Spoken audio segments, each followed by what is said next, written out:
Bhopal gas कांड। रातों रात जहरीली गैस से हुई हजारों की मौत। जहरीली गैस की वजह से कोई नींद में ही चल बसा तो कोई हांफते हांफते मर गया।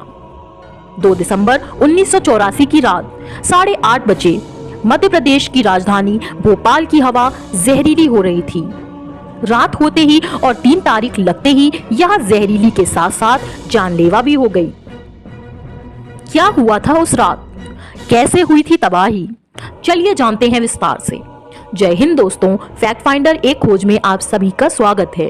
उम्मीद करती हूँ वीडियो पसंद आने पर आप इस वीडियो को लाइक जरूर करेंगे और फैक्ट फाइंडर एक खोज को सब्सक्राइब भी करेंगे। तो चलो शुरू करते हैं। MIC यानी मिथाइल आइसोसाइनाइड। इस गैस के लीक होने की वजह थी टैंक नंबर 610 में MIC का पानी से मिल जाना। इस टैंक में दबाव बनने के कारण यह क्रैक हो गया था। फिर इससे निकली वह गैस जिसने हजारों की जान ले ली और लाखों को विकलांग बना दिया। 2 से 3 दिसंबर की रात भोपाल के लिए वो रात थी जब हवा में मौत बह रही थी। फैक्ट्री के पास झुग्गी बस्ती थी जहां पर काम की तलाश में आए हुए गरीब लोग रहते थे। जब यह गैस लीक हुई, कुछ लोग तो नींद में ही चल बसे और बाकी हड़बड़ाते हुए इधर उधर भाग रहे थे। लोग समझ नहीं पा रहे थे कि आखिर उनके साथ हो क्या रहा है। इस हादसे के लिए कोई भी तैयार नहीं था। बताते हैं कि उस समय फैक्ट्री की अलार्म सिस्टम भी घंटों तक बंद थी, जबकि उसे बिना किसी देरी के ही बजना था। जैसे जैसे रात बीत रही थी, अस्पतालों में भीड़ बढ़ती जा रही थी, लेकिन डॉक्टर्स को यह मालूम ही नहीं था कि आखिर हुआ क्या है और इसका इलाज कैसे करना है। क्यों लीक हुई MIC? चलिए कुछ मुख्य बिंदुओं पर अपनी नजर डालते हैं, जिसमें से पहला है कारखाने में सुरक्षा उपकरणों की खस्ता हालत तथा सुरक्षा के अन्य मानकों का पालन ना करना।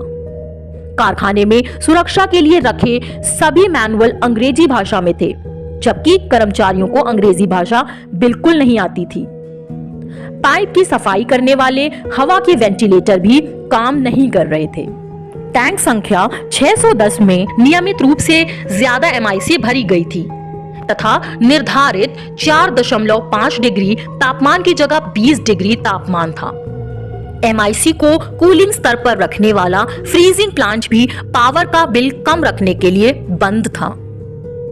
तो दोस्तों, यह दुर्घटना कोई प्राकृतिक नहीं है, बल्कि बहुत बड़ी लापरवाही के कारण ही हुई थी। हादसे से हुआ नुकसान। तो चलिए जानते हैं कि इस हादसे की वजह से आखिर कितना नुकसान हुआ था।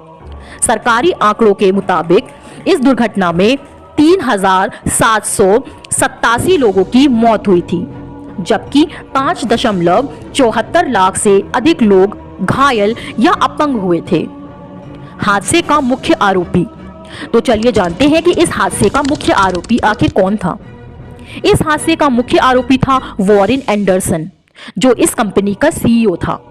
6 दिसंबर 1984 को एंडरसन को गिरफ्तार कर लिया गया था, लेकिन अगले ही दिन वह दिल्ली चला गया। उसे दिल्ली ले जाया गया था और वहां से वो अमेरिका भाग गया। गैस लीक होने के 8 घंटे बाद भोपाल को जहरीली गैस के असर से मुक्त मान लिया गया था, लेकिन 1984 में हुई इस दुर्घटना से मिले जख्म आज 40 साल बाद भी भर नहीं पाए हैं। दोस्तों, इस विषय पर एक फिल्म भी बनाई गई है जिसका नाम है द रेलवेमैन। ये दुर्घटना बहुत बड़ी लापरवाही के कारण हुई थी और लेबर्स को सही ट्रेनिंग ना देना, अंग्रेजी का ज्ञान ना होना, बहुत से अन्य कारण थे।